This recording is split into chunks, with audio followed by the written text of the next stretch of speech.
The $85,000 tuition, the family farm I sold, the 4 years at art school. But you haven't heard my side of the story. My name is Robert Chen, and I'm 63 years old. I spent 32 years with the Calgary Fire Department before I retired with a pension that lets me live comfortably, if not extravagantly. My wife Margaret passed away from ovarian cancer 9 years ago, 2 months after our daughter Emily graduated high school. Before she died, Margaret made me promise something. She was holding my hand in the hospice room at Foothills Medical Center, and she said, "Rob, promise me you'll let Emily follow her dream. She's got her mother's talent. Don't let her settle for anything less." I promised. I've kept that promise every single day since. Emily always wanted to be an artist. Even as a little girl, she'd spend hours in our backyard in Parkdale, painting the mountains, sketching the chickadees that landed on our fence. Margaret encouraged her, bought her supplies, drove her to classes at the art center on Saturdays. When Emily got accepted to Emily Carr, University of Art and Design in Vancouver, it was bittersweet. Margaret had just been diagnosed. She never got to see Emily's first semester. The tuition was brutal. $21,000 a year, plus living expenses in Vancouver, materials, studio fees. My firefighter pension was decent, but not that decent. I had one major asset, Margaret's family farm outside of Red Deer. Her parents had passed years earlier, left it to her. 300 acres, an old farmhouse, some outbuildings. We'd always talked about maybe retiring there someday, fixing up the house, growing a garden. After Margaret died, I couldn't bear to go there. Every room reminded me of plans we'd never fulfill. So I sold it, got $420,000 for the land. After paying off our mortgage in Calgary and settling some of Margaret's medical bills, I had about $280,000 left. I put $85,000 into an education fund for Emily. The rest I invested carefully, made sure I'd be okay in retirement. Emily thrived at Emily Carr. She studied painting and sculpture, found her voice as an artist. She'd call me every Sunday evening, tell me about her professors, her projects, the gallery scene in Vancouver. I drove out to visit twice a year, stayed in a cheap motel near Commercial Drive, took her to dim sum in Chinatown. She'd show me her latest work, and I'd see Margaret in every brushstroke. After graduation, Emily struggled like most young artists do. She worked part-time at a gallery on Granville Island, painted in a shared studio space, applied for grants. I helped when I could, sent her $500 here, $1,000 there, never told her how carefully I was budgeting my own expenses. I stopped going to Flames games, canceled my ski pass at Nakiska, bought my clothes at Winners instead of Sport Check. Then, about 2 years ago, things started changing. Emily met someone. His name was Harrison Westbrook. She told me he worked in finance, managed investments for high net worth clients. She sounded excited on the phone. "Dad, he's really interested in art. He came to a group show I was in, bought one of my paintings." I was happy for her.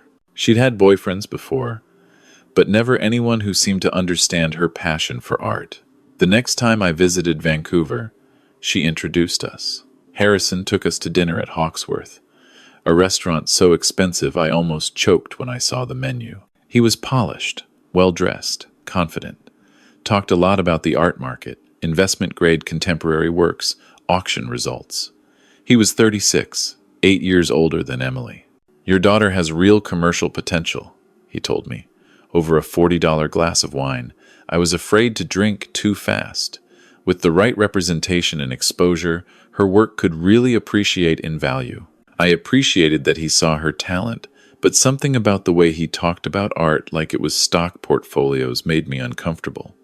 Still, Emily seemed happy. She'd moved into Harrison's condo in Yaletown, stopped working at the gallery, focused full-time on painting. Over the following year, Emily's career took off. She got representation at a prestigious gallery, started selling paintings for $5, then $10, then $20,000. She had features in Canadian Art Magazine, West Art, even a mention in the New York Times. I was incredibly proud. Every time she called with good news, I'd think, "Margaret, our baby did it." Harrison's parents got involved. Charles and Victoria Westbrook lived in West Vancouver, in a house overlooking the ocean that probably cost $8 million. Charles had made his fortune in mining, then pivoted to art collecting. Their home was apparently filled with pieces by major Canadian artists: Carr, Riopelle, Snow. They started introducing Emily to curators, critics, collectors. Her prices climbed higher. I noticed Emily's calls became less frequent, once a month instead of every week. When we did talk, she mentioned Harrison's family constantly. Victoria introduced me to the curator at the Vancouver Art Gallery. Charles knows a collector in Hong Kong who wants to commission a piece. She barely mentioned me anymore. Last November, Emily called with big news. She was having a major solo exhibition at a gallery in Toronto's Distillery District. The opening would be in February, a huge event. "Dad, this is it. This is what I've been working toward my whole life." Harrison's parents are flying in. They're bringing collectors. The gallery director thinks we could sell $300,000 worth of work in one night. "That's wonderful, sweetheart," I said. "I'm so proud of you. There's one thing, though." Her voice changed slightly. "The opening is going to be quite formal. Black tie. Harrison's family is hosting a VIP reception before the public opening. It's mostly for serious collectors and art world people." "Okay," I said slowly. "Dad, I want you there." "Of course I want you there. But," she paused, "Harrison thinks it might be better if you come to the public opening, not the VIP reception. It's just that his parents are trying to create a certain atmosphere. You know? Very sophisticated, high-end." Something cold settled in my stomach. "Emily, are you saying I'm not sophisticated enough for your art opening?" "No, Dad, that's not," she sighed. "It's just complicated. These people, they're used to a certain social environment. Harrison's worried that if people know my background is, more working class, it might affect how they perceive the work's value." "Working class?" I repeated. "Emily, I'm a retired firefighter. I'm not ashamed of that." "I know, Dad. And I'm not ashamed either. It's just, in the art world, provenance matters. Story matters. Harrison thinks the narrative works better if people think I had support from established collectors from the beginning." "You did have support from the beginning," I said quietly. "From your mother and me." "I know, Dad. Of course I know that. But Harrison says..." "Emily, Harrison says a lot of things." We left it tense. She sent me an invitation to the public opening, which started at 8 p.m., 2 hours after the VIP reception. I booked a flight to Toronto, reserved a room at a Holiday Inn near the airport. I bought a new suit at Moore's, the nicest one I could afford. Dark navy, nothing flashy. The week before the opening, Emily called again. "Dad, there's something I need to tell you." She sounded nervous. "Harrison proposed. We're engaged." I swallowed my complicated feelings and said, "Congratulations, sweetheart. I'm happy for you." "There's more. His parents want to do something special at the exhibition opening. They're going to announce that they're funding my next major project, a solo show at a gallery in New York. $40,000. It's incredibly generous. $40,000. The exact amount I'd been saving to give Emily as a wedding gift. Money I'd carefully set aside from my pension over the past 5 years. "That's very generous," I managed. "Dad, I know it's a lot to take in, but this is my future. Our future. Harrison and I, we're building something. His family has connections I could never access on my own." "You access them fine on your own talent," I said. "You know what I mean." I flew to Toronto on a Thursday afternoon in mid-February. The temperature was -12, wind chill, making it feel like -20. I took the UP Express from the airport to Union Station, then a streetcar to the Distillery District. The gallery was in a renovated Victorian warehouse, all exposed brick and high ceilings. Emily's name was on a banner outside. Emily Chen. Liminal spaces. I arrived at 7:30, half an hour before the public opening. Through the large windows, I could see the VIP reception was still in full swing. Men in tuxedos, women in cocktail dresses, waiters circulating with champagne and canapes. I recognized Emily immediately, wearing a stunning red dress I'd never seen before. Harrison stood beside her in a perfectly tailored tuxedo, his hand on her lower back. Charles and Victoria Westbrook held court near one of Emily's larger paintings, surrounded by attentive listeners. I stood outside in the cold, my breath visible in the February air, watching my daughter through the glass. A security guard at the door gave me a look. "Public opening starts at 8, sir." "I know," I said. "I'm her father." He looked uncomfortable. "I'm sorry, sir. I have a list for the VIP reception. If you're not on it, I can't." "I understand." I walked to a Tim Hortons down the street, ordered a coffee, sat by the window where I could still see the gallery. My phone buzzed. A text from Emily. "Where are you? Are you coming to the public opening?" I didn't respond. At 8 o'clock, the gallery doors opened to the public. I waited another 15 minutes, finished my coffee, then walked back. The space was now crowded with people. Art students, curious locals, people who'd seen the event listings in Now magazine. The energy was different from what I'd observed during the VIP hour. Less polished, more genuine enthusiasm. Emily's paintings were extraordinary. Large, abstract landscapes that somehow captured the feeling of the Canadian prairie, the Rocky Mountains, the Pacific coast. I recognized places Margaret and I had taken her as a child. Waterton, Tofino, the Drumheller Badlands. Each painting was priced between $15,000 and $35,000. Most had red dots beside them, indicating they'd sold. I found Emily near the back of the gallery, talking to a journalist. She saw me, and her face lit up with relief and something that looked like guilt. She excused herself and came over. "Dad, you made it!" She hugged me. She smelled like expensive perfume, not the drugstore body spray she used to wear. "I made it," I said. "What did you think? Be honest." "I think your mother would be so proud she'd cry." My voice caught. "I think these are the most beautiful things I've ever seen." Emily's eyes welled up. "Dad." "Emily, darling, there you are." Victoria Westbrook appeared, elegant in a black dress that probably cost more than my monthly pension. "The gentleman from the Globe and Mail wants a photo with you and Charles for the arts section." "We need to." She noticed me. "Oh, hello. Mom, this is my father, Robert Chen." Emily's voice was tight. "Of course. So nice to meet you." Victoria's smile was polite, distant. "Emily, we really should do this photo now while David's still here." "I'll be right there," Emily said. Victoria glanced at me, her smile never quite reaching her eyes. "Emily's told us so much about you. A firefighter? Is that right? How noble." The word noble carried the faintest edge of condescension. She looked at my Moores suit like she could calculate exactly what I'd paid for it. 32 years with Calgary Fire," I said evenly. "Wonderful. Well, Emily, whenever you're ready." Victoria drifted away. Emily touched my arm. "Dad, I'm sorry. I have to do this photo thing. Can you stay? There's wine, food. I'll find you after?" "Sure, sweetheart." I watched her walk away, watched Harrison's arm slip around her waist, watched the four of them pose for photos. Emily, Harrison, Charles, and Victoria. A perfect family portrait. No room for a retired firefighter from Calgary. I wandered through the gallery, reading the wall texts that accompanied the paintings. One caught my attention. Emily Chen's journey as an artist has been shaped by the support and mentorship of established collectors Charles and Victoria Westbrook. Their belief in her vision from the early stages of her career provided the foundation for her development as one of Canada's most promising contemporary painters. I read it again, then a third time. My hands started shaking. I pulled out my phone and opened my photos.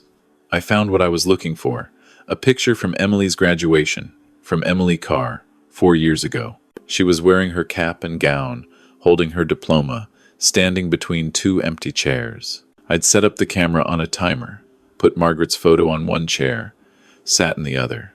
Emily had been crying. We both had. I walked back through the crowd, looking for Emily. I found her near the gallery office, talking to the director. I waited until they finished. "Emily, can we talk? Privately?" She glanced toward where Harrison was schmoozing with potential buyers. "Dad, this isn't really a good time. It won't take long." We stepped into a small office off the main gallery space. I closed the door. "What's wrong?" she asked. I read the wall text. About Charles and Victoria supporting you from the early stages of your career. Her face flushed. Dad, Emily, when did you meet Harrison? 2 years ago. You know that. And when did you graduate from art school? Dad, where are you going with this? When did you graduate from Emily Carr, University of Art and Design? Emily. 6 years ago. Her voice was barely a whisper. 6 years ago? Which means Charles and Victoria didn't support you from the early stages of your career. They weren't even in your life until you were already a practicing artist. Dad, it's just marketing. It's how the art world works. Collectors want to feel like they discovered someone. Do they know who actually supported you from the early stages of your career?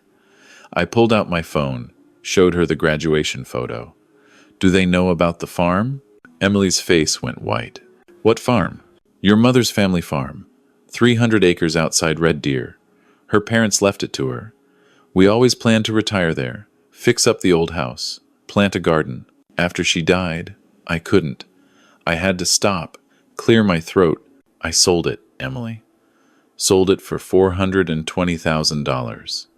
Paid off our mortgage, paid off your mother's medical bills, put $85,000 into an education fund for you. Every year at Emily Carr, every single dollar of tuition, residence, materials, studio fees that came from selling your mother's family land. Tears ran down Emily's face, ruining her makeup. I didn't know. You never told me. You never asked. You were grieving, trying to start university, dealing with moving to Vancouver. I didn't want to burden you with the financial details. I just wanted to keep the promise I made to your mother. Dad, does Harrison know? Do his parents know? She shook her head. Tonight, they're going to announce they're giving you $40,000 for a New York show. They're going to take credit for supporting your career. And you're going to let them, aren't you? What do you want me to do? Embarrass them in front of everyone? These are important people, Dad. Harrison's family, they're what? Better than me? More important than your mother's memory? That's not fair. You're right. It's not fair. It's not fair that your mother worked double shifts as a nurse to save money for your future. It's not fair that she died before she could see you succeed. It's not fair that I sold the only thing I had left of her to give you your dream. And it's really not fair that you're standing here ashamed to admit where you actually came from. Emily was sobbing now. I'm not ashamed. I'm just... You wouldn't let me come to the VIP reception because I'm working class. You told Harrison I might hurt your image. I never said that exactly. Emily, I'm your father. I'm not stupid. There was a knock on the door. Harrison poked his head in. Emily? They're ready to make the announcement. Your eyes are red, darling. Once he saw me, his expression cooled. Is everything all right? We're talking, I said. Well, we really need Emily for this announcement. It's the centerpiece of the evening. He looked at Emily. You can fix your makeup quickly, can't you? I watched my daughter wipe her tears, nod, start to follow him out of the office. Something in me snapped. Emily Chen never went to art school on a scholarship, I said loudly. Harrison stopped.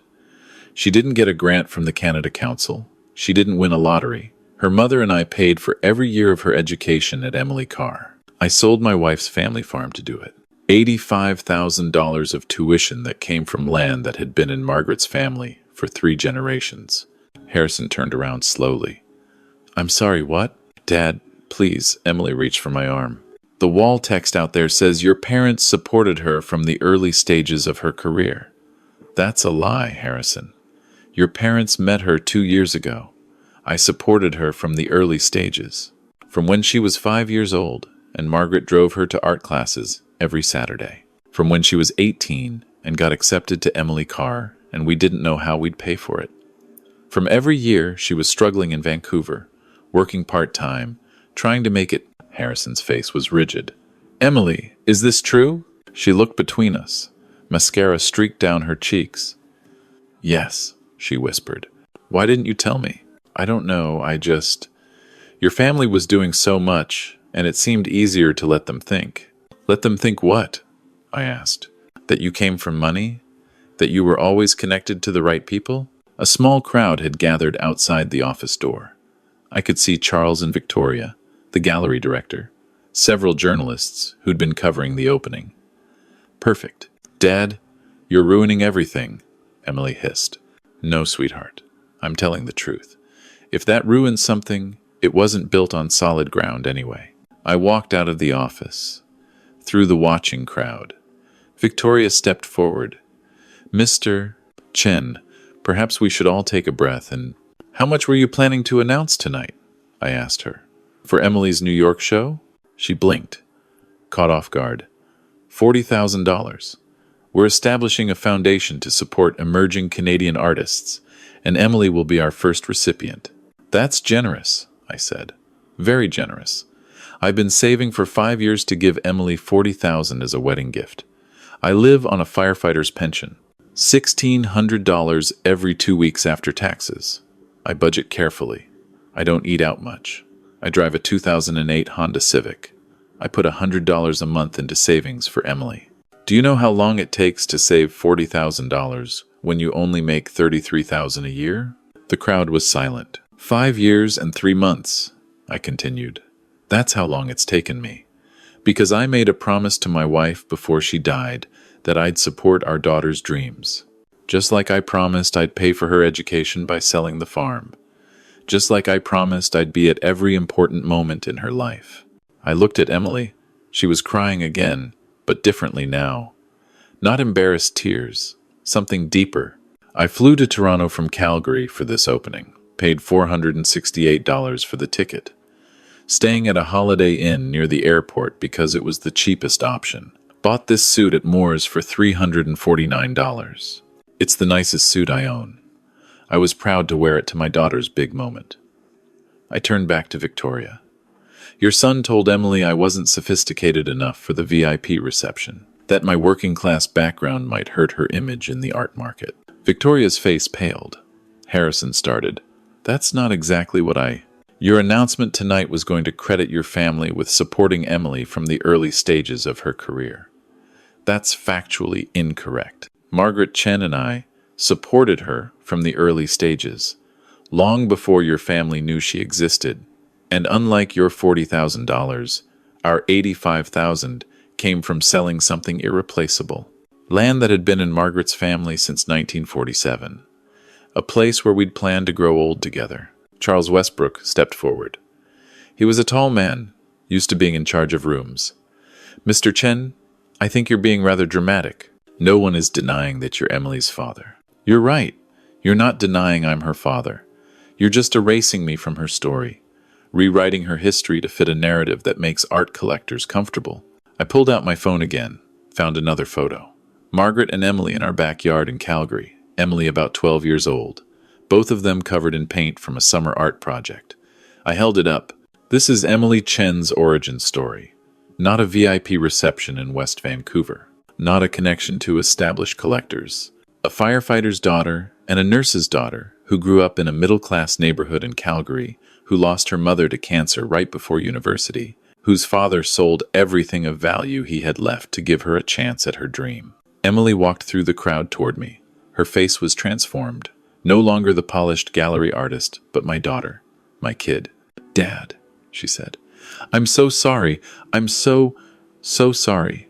I know you are. I was scared.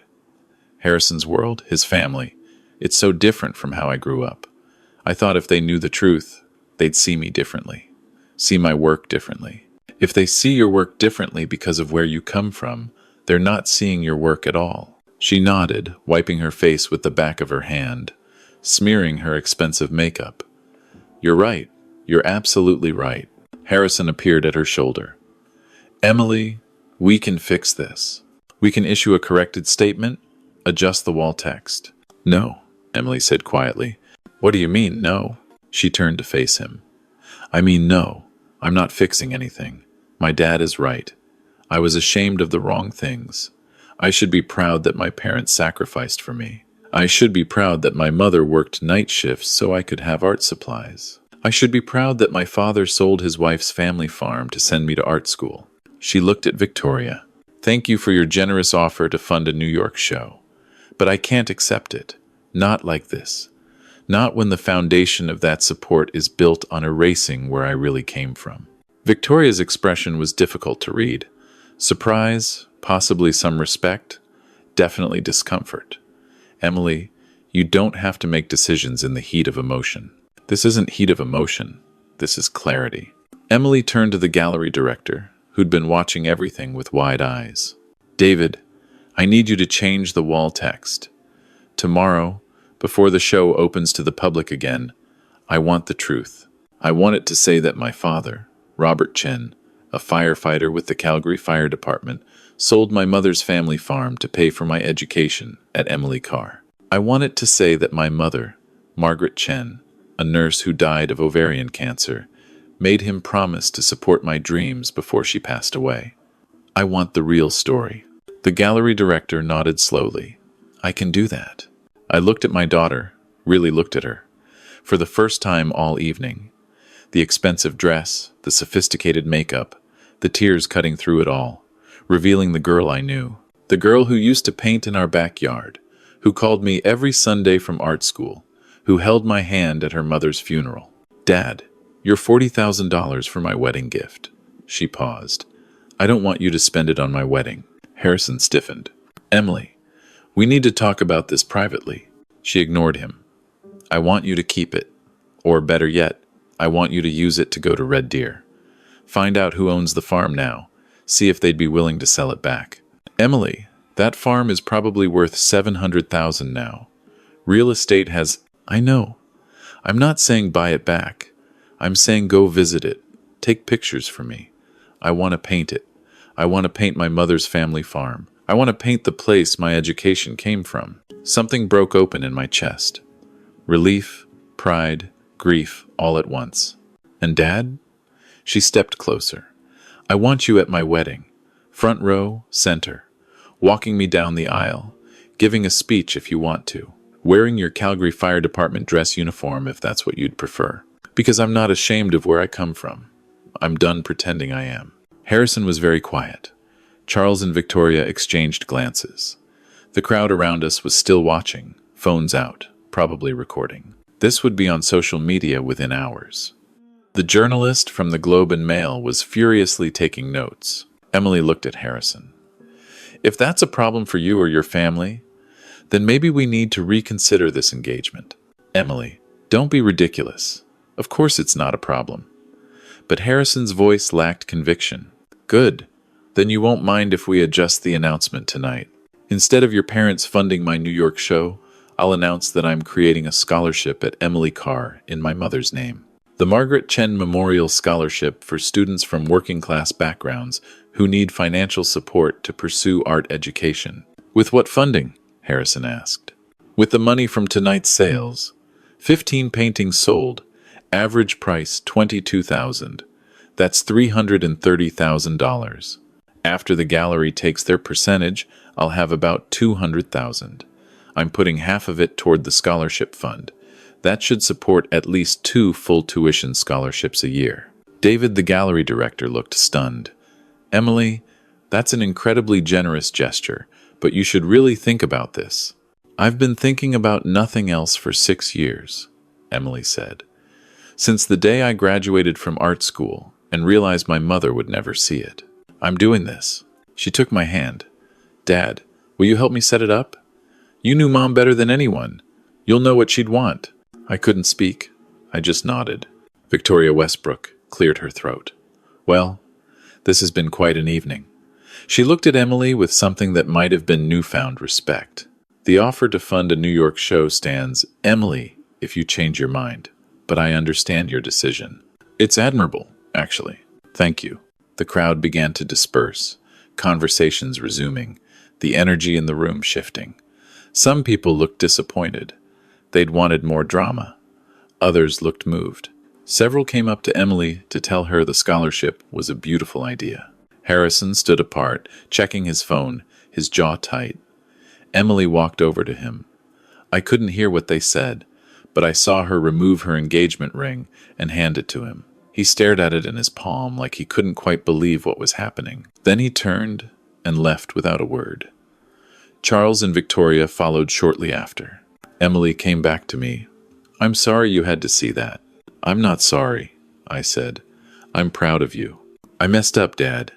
I got lost in this world of money and connections and trying to be someone I'm not. You found your way back. That's what matters. We stood together in her gallery show, surrounded by paintings that Margaret would have loved. Emily leaned her head on my shoulder, the way she used to when she was little. Tell me about the farm, she said. Tell me everything you remember about it. So I did. I told her about the old yellow farmhouse with the creaky porch, about the barn where Margaret's father used to keep horses, about the coulee that ran along the eastern edge of the property where wildflowers grew every June. I told her about the last time Margaret and I visited, a month before her diagnosis, how we'd sat on the porch, watching the sunset and making plans we'd never fulfill. I want to paint all of it, Emily said. Every detail you remember. I want to create something that honors what you and Mom sacrificed, not just for me, but for what you believed in. That art matters. That dreams matter. That I mattered enough to give up everything for. You've always mattered enough, Emily. That was never in question. We stayed at the gallery until it closed at 11. Then we walked through the distillery district in the February cold, my daughter in her red dress and my suit jacket around her shoulders, and got coffee at an all-night Tim Hortons on Front Street. We sat in a booth near the window and talked until 3 in the morning, about Margaret, about the farm, about everything Emily remembered from her childhood, and everything she wished she could have shown her mother. I flew back to Calgary the next morning. Emily stayed in Toronto to deal with the aftermath. The gallery text revision, the scholarship setup, moving her belongings out of Harrison's condo. She called me every day, sometimes twice a day. 3 months later, the Margaret Chen Memorial Scholarship was officially announced. The first recipient was a 19-year-old from Fort McMurray whose single father worked on the oil rigs. Her name was Sarah, and she wanted to study sculpture. Emily called me crying when she met her. 6 months later, Emily had a studio in Toronto's West End.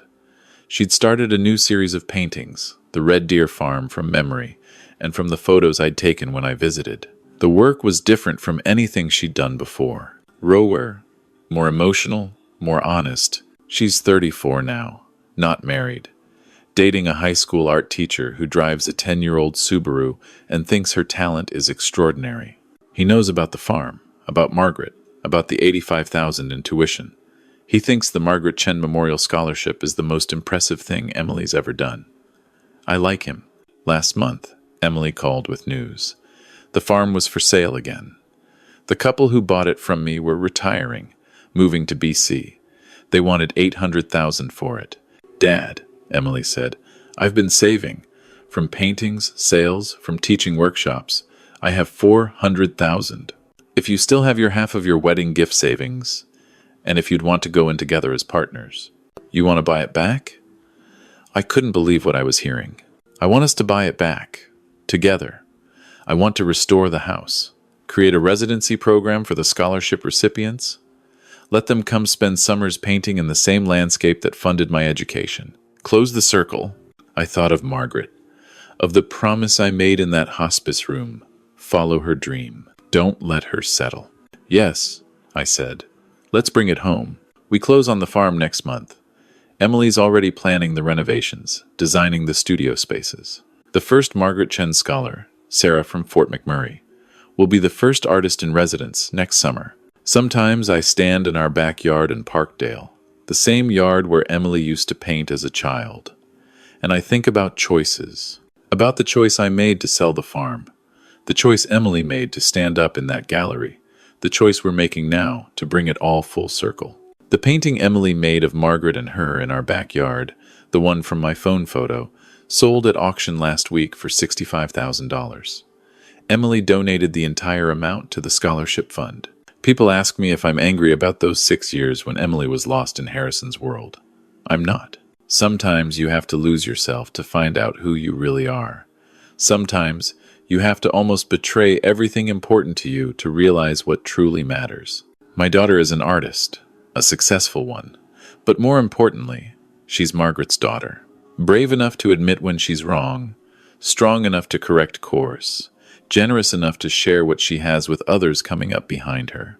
That's not a story Charles and Victoria Westbrook could have given her. That came from a yellow farmhouse outside Red Deer, from a nurse who worked night shifts, from a firefighter who made a promise and kept it. That's the real origin story, the one that actually matters. And now, anyone who walks into Emily's shows will know it. The wall text doesn't lie anymore. It says exactly where she came from and exactly how she got here. Every beautiful, difficult, honest piece of it. That's the story worth telling. That's the truth worth protecting.